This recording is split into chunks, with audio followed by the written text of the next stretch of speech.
ভাবতেও পারতেছি না যে আমি একটা মাতালের সাথে সংসার করতেছি। আজকে কতগুলো বছর তুমি আমার ঠকাইতেছো। এ তুমি চুপ করে আছো কেন? কথা কেন বলছো না? আর when I talking to you, কথা বলো।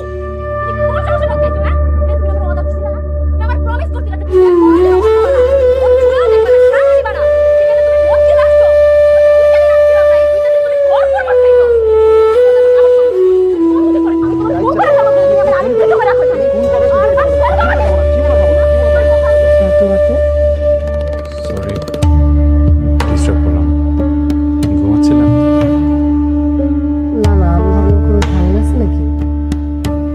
ঝামেলার কি হবে, ঝামেলা তো হয়ে গেছে। কফি খাবেন? কফি কিন্তু আরো ঘুম আসবে। আমি তো আসবো না। কফিটা খেলে অ্যাটলিস্ট মাথা ব্যথাটা একটু কমতো। আপনারও মাথা ব্যথা? জানেন, আমি বাবা মার সাথে সব সম্পর্ক ছিন্ন করে সাকিবের কাছে চলে এসেছি। শুনলাম। ইনফ্যাক্ট একটা বিয়ে ভেঙে জেদ করে সব ছেড়ে চলে এসেছি। ওরা পাগল ছিল আমার জন্য। Crazy for me, crazy lover যেটাকে বলে। হয়তো আমি না বিশ্বাসই করতে